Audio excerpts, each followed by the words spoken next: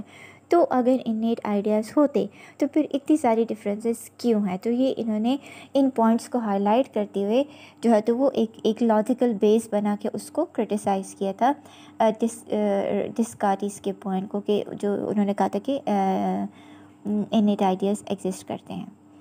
سینسیشنلزم، sensation and reflection کی بات کی تھی اس میں۔ انہوں نے کہا تھا کہ ایکسپیرینسز ہمارے پاس دو طریقوں سے آتی ہیں، سینسیشن سے اور ریفلیکشن سے۔ سینسیشن وہ انفارمیشن ہے جو ہمارے پاس ایکسٹرنل چیزوں کو پرسیو کر کے آتی ہے، اور ریفلیکشن جو ہے it is basically the source of the internal state of mind. There is not a single idea in mind which is derived from sensation and perception، یعنی کوئی ایک آئیڈیا نہیں ہے، مختلف آئیڈیاز ہم چیزوں کو پہلے سینس کرتے ہیں اور اس کے بعد اس کو ریفلیکٹ بیک کر کے اس کی ایک پرسیپشن بنتی ہے۔ فار ایگزامپل، ایک چیز گرم ہے، سخت ہے، ٹھنڈی ہے، تو پہلے جو ہے تو وہ ہم ایک چیز گرم ہے، ہم اس کو ہاتھ لگاتے ہیں، تو یہ جو پروسیس ہمارے مائنڈ میں ہوتا ہے اور جو ہماری جو تھنکنگ اور جو پرسیپشن اس کے بارے میں بنتی ہے، تو ہاتھ لگانا this is something we touch it, we sense it. لیکن اس کے بعد جو ریفلیکشن آتی ہے، ہاتھ پیچھے کرنا، اور جو بھی اس کے پیچھے جو بھی پروسیس ہوتا ہے کہ برین سے انفارمیشن، سینسری آرگن سے انفارمیشن جاتی ہے برین کے پاس، اور پھر برین سے انفارمیشن آتی ہے سینسری آرگن کے پاس، یہ ساری it's all the process of the reflection, ٹھیک ہے؟ تو اس طرح سے کوئی بھی پروسیس جو ہے، تو انہوں نے سینسیشنلزم والوں نے کہا تھا کہ ایٹ اے ٹائم کوئی ایک سنگل آئیڈیا نہیں، مختلف آئیڈیاز بنتے ہیں یہ سارا، اور پھر اسی سے جو ہے تو وہ ہم جب ریفلیکٹ کرتے ہیں، اسی سے ہماری پرسیپشن بنتی ہے اور ہمیں ایک نالج گین ہوتا ہے، ہمیں پتہ چلتا ہے کہ کون سی چیز کیسی ہے، کون سی چیز کے بارے میں ہمارے مختلف آئیڈیاز ڈیولپ ہوتے ہیں، and that basically develops the base of our knowledge. ہمیں پھر جب ہم ایکسپلور نہیں کرتے چیزوں کو، جب ہم چیزوں کو دیکھتے نہیں ہیں، چیزوں کو فزیکلی ٹچ نہیں کیا، کسی چیز کو خود ایکسپوجر نہیں کیا، تو ہمیں انفارمیشن نہیں ہوتی۔ تو ان کے جو یہ جو کانسیپٹ ہے سینسیشنلزم، سینسیشن اور ریفلیکشن کا، تو اس کے جو تھیم ہے وہ یہی ہے کہ اس طرح سے ہماری پرسیپشن بنتی ہے، اور پھر ہماری پرسیپشن ہماری نالج کی بیس بنتی ہے۔ پہلے بچے میں جو ہے تو وہ فرسٹ جو ہے تو وہ سینسیشن کے آئیڈیاز ڈیولپ ہوتے ہیں، ایک ہوتا ہے، دو ہوتے ہیں، پھر آہستہ آہستہ چل کے وہ ایڈوانس لیول پر چلے جاتے ہیں۔ Simple and complex ideas. Simple ideas یعنی the mind receives the simple ideas from the external sources and it produces the complex ideas by combining the simple ideas. Among the simple ideas of sensation, we have ideas received from one sense organ like coolness, hardness of the piece of the ice, the scent and the whiteness of the lily۔ یعنی simple idea, کسی ایک چیز کے بارے میں information آنا، کسی ایک چیز کے بارے میں جب ہم نالج گین کرتے ہیں، یہ ایک سمپل آئیڈیا ہوتا ہے۔ پانی کو، یا میں کہوں گی کسی بھی کوئی بھی چیز جو کہ زیادہ کولڈ ہے یا ہارڈ ہے یا کولڈنس آف دا آئس، تو یہ جو ہے تو وہ یہ ایک سمپل آئیڈیاز ہے. لیکن جب مختلف آئیڈیاز مل کر جب وہ کمبائن ہوتے ہیں، فار ایگزامپل کسی چیز میں آپ سوچو، کسی چیز کے لیے ہم جو ہے تو وہ انٹلیکچوئل تھنکنگ کرتے ہیں، کسی چیز کے لیے ہم ولنگنیس شو کرتے ہیں، کسی چیز کے لیے ہم جو ہے تو وہ میں کہوں گی کہ آرگیومنٹس کرتے ہیں. تو ان ساری چیزوں کے لیے جب یہ جب سمپل آئیڈیاز الگ الگ کمبائن ہو کے ہمارے پاس مختلف آئیڈیاز اکٹھے ہوتے ہیں اور ہم ان چیزوں کے لیے الگ الگ جو ہے تو وہ ہم نے سوچنا ہوتا ہے یا الگ الگ پروسیس اس میں انوالو ہوتا ہے. یعنی اس میں ہماری میموری بھی یوز ہوتی ہے، اس میں ہماری تھنکنگ بھی یوز ہوتی ہے، اس میں جو ہے تو وہ ہماری پرسیپشن بھی یوز ہوتی ہے، اور اس میں بہت سارے جو ہے تو وہ ہمارے پروسیسنگ، جو برین پروسیسنگ ہے اس میں بہت ساری ایکٹیویٹیز ایٹ اے ٹائم ہم کر رہے ہوتے ہیں. ہم ولنگنیس بھی، وولیشن بھی، مختلف ایکٹیویٹیز ہم کر رہے ہوتے ہیں. تو یہ سارے مل کر ہمارے کمپلیکس آئیڈیاز بن جاتے ہیں. اور پھر ایک چیز کے بارے میں ایک سمپل آئیڈیا جب ہمیں کمپلیکس آئیڈیا دیتا ہے تو یہ اٹ سیلف بیس بنتا ہے نالج کا. اس سے ہمیں ایک اور نالج آ جاتی ہے کہ جب چیزیں سمپل ہوتی ہیں تو کیسے ہوتی ہیں، جب چیزیں کمپلیکس ہو جاتی ہیں تو پھر وہ کس طرح سے ہوتی ہیں. اور یہ اٹ سیلف ہمیں ایک الگ طریقے سے نالج دیتا ہے، جو کہ امپیریسزم والوں کا کہ جو پوائنٹ ہے وہ اسی پہ ہے کہ نالج کا جو بھی ہمارے انیٹ آئیڈیاز کچھ بھی نہیں ہوتے. ہماری جو نالج ہوتی ہے وہ ایکسپیرینسز پہ بیس کرتی ہے. تو اسی لیے انہوں نے یہ سارے لاجکس دیے. انہوں نے ایموشنز کی بات کی. کوئی بھی جو ایموشن ہے ہمیں اس کا پتہ تب چلتا ہے جب ہم اس کو فیل کرتے ہیں.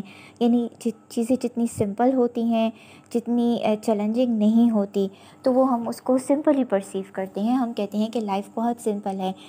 لیکن جب چیزیں کمپلیکس آنا سٹارٹ ہو جاتی ہیں، یعنی جس میں ہمارے پاس جو ہے تو وہ بہت زیادہ کمپلیکسٹیز آتی ہیں، یعنی پینفل ہوتی ہیں، جس میں اینگر ہوتا ہے، جس میں سورو ہوتا ہے، تو وہ پھر جو وہ ایموشنز ہمارے لیے چیلنجنگ اور کمپلیکس بن جاتے ہیں. تو things that cause pleasure are good and things that cause pain are evil. اور یہ بھی ہمارے لیے ایک سورس آف نالج بنتا ہے کہ ہم یہ ایموشنس جب ہم فیل کرتے ہیں، جب ہم ایکسپیرینس کرتے ہیں، تو پھر ہمیں چیزوں کا پتہ چلتا ہے کہ پلیجر ایموشنس کیا ہوتے ہیں اور پینفل ایموشنس کیسے ہوتے ہیں اور ان کے ساتھ کیسے ڈیل کرنا ہے. دین انہوں نے پرائمری اور سیکنڈری کوالٹیز کا ذکر کیا ہے. کسی چیز کے بارے میں، یعنی جو کہ ہمارے پاس ایک فزیکل ریالٹی ہے، کسی چیز کو آپ نے دیکھا اور اس کے بارے میں ایک امیج بنایا، یہ ہماری اس کو ہم پرائمری کوالٹی کہتے ہیں. سیکنڈری کوالٹیز میں آتی ہیں سبجیکٹیو اور سائیکلوجیکل ریالٹی. یعنی جب ہم اس کو ٹچ کرتے ہیں، ہمیں اس چیز کا پتہ چلتا ہے، تو یہ اس کو ہم سیکنڈری کوالٹیز کہتے ہیں. Locke's gives the idea of paradox of patience. The water will feel either hot اور cold depending on whether a hand is first place in the hot water اور کولڈ واٹر. تو یہاں پر یہ example سے مزید اس چیز کو ایکسپلین کر دیا گیا ہے. تو یہ جو 3-4 پوائنٹس انہوں نے دیے تھے، یہ امپیریسزم والوں نے اسی لیے دیے تھے تاکہ ہمیں ان چیزوں سے پتہ چلے، ہم ایموشنس کا سمپل اور کمپلیکس آئیڈیاز کے بارے میں، سینسیشن اینڈ ریفلیکشن کے بارے میں، کہ ہمیں اسے پتہ چلے کہ یہ ساری چیزیں بیس بنتی ہیں نالج کی، جب ہم انہی چیزوں سے ہمیں ایکسپیرئنس ملتا ہے. تو that was about the empiricism, sensationalism. Then ہمارے پاس آتا ہے positivism. When we use our 5 senses such as the taste, touch, sight, smell and sound to determine the truth, this is called the positivism. Positivism کے جو father تھے وہ کامٹے آگسٹے تھے. آگسٹے نے کہ جتنے بھی فلاسفی تھی وہ ساری سائنٹیفک میتھڈس کے بارے میں تھی. سائنٹیفک میتھڈ کو یہ فیور کرتے تھے. ان کا کہنا تھا کہ جو بھی ہمارے پاس جو ٹرو نالج آتا ہے وہ only and only systematic observation یا ایکسپیریمنٹ کے تھرو آتا ہے. یعنی جو ہم اسٹیپ بائی اسٹیپ آبزرویشن کرتے ہیں، اور ایکسپیریمنٹس یعنی کسی چیز پر ایکسپیریمنٹ کرنے کے لیے وہ بہت سارے پروسیسز سے ہو کے ریفائن ہو کے ہمارے پاس جو آتی ہے، تو ان کا کہنا تھا کہ وہی ایک ریفائن نالج ہوتا ہے جو ہمارے پاس ایک سسٹمیٹک آبزرویشن اور ایکسپیریمنٹس کے تھرو آتا ہے. ان کا کہنا تھا کہ that is only the source of the true knowledge. Religion فلسفی جو میٹا فزکس کی تھی، یا آئیڈیالزم جو تھی، یہ اینٹی آئیڈیالزم تھے. آئیڈیالزم کو کمپلیٹلی جو ہے تو وہ اس کی طرف، یا ریلیجن فلسفی کی طرف ان کا ایک ہاسٹائل ایٹیٹیوڈ تھا. ان کا کہنا تھا کہ نالج ہمارے پاس صرف دو ہی ذریعوں سے حاصل ہوتا ہے، یا تو ہم آبزرویشن کے تھرو نالج گین کرتے ہیں، یا ایکسپیریمنٹل ٹیسٹنگ کے تھرو ہم نالج گین کرتے ہیں. اور لاسٹ میں نے کہا تھا کہ knowledge is the truth seeking process, یعنی جس میں ہمارے پاس ایک چیز ایک پیوریفائی ہو کے جب چیز آتی ہے تو knowledge is basically the truth seeking process. انہوں نے پھر سائنٹیفک میتھڈ کے بارے میں کچھ لاس کا ذکر کیا تھا کہ پہلے ہمارے پاس ایک تھیری آتی ہے، ٹھیک ہے، کسی بھی مسٹیسزم یا سپرسٹیشن کے بارے میں اگر ہم نے کچھ سائنٹیفک اسٹڈی کرنی ہوتی ہے تو پہلے ہمارے پاس ایک تھیری آتی ہے، اس تھیری پہ ایکسپلینیشنز ہوتی ہیں. پھر سیکنڈ اسٹیج میں کیا ہوتا ہے، ہم اس کا کاز اینڈ ایفیکٹ ریلیشن شپ معلوم کرتے ہیں. اور پھر تھرڈ اسٹیج جو ہے تو وہ سائنٹیفک ڈسکرپشن کی ہوتی ہے. تھرڈ اسٹیج پر جا کر جب وہ ساری آبزرویشن ہو جاتی ہے، جب اس میں ایکسپیریمنٹیشن ہو جاتی ہے، تو پھر وہ it leads to the high stage of the development in the scientific description. تو یہ سارے جو ہے تو وہ 3 اسکول آف تھاٹ تھے جو کہ رینی ڈسکارٹیز کے جو ویو کے اگینسٹ ہے جو انہوں نے کہا تھا. اور ان 3 یہ جو اسکول آف تھاٹ تھے ان میں ہمیں مختلف چیزوں کا ذکر کیا گیا تھا کہ اصل میں جو نالج ہے وہ ہمارے پاس جو ہے تو وہ ایک تو ایکسپیرینسز کے تھرو آتی ہے، اور دوسرا ہمارے پاس جو ہے تو وہ سائنٹیفک آبزرویشن اور ایکسپیریمنٹل جو ٹیسٹ ہوتے ہیں اس کے بعد ریفائن ہو کے جو ہمارے پاس نالج آتی ہے وہ بالکل ٹرو نالج ہوتی ہے. So that was all about the today's lecture. آج کے لیکچر کے بارے میں کوئی بھی کامنٹ ہو، کوئی بھی آپ کی کوئری ہو تو you can ask in our comment section. Thank you.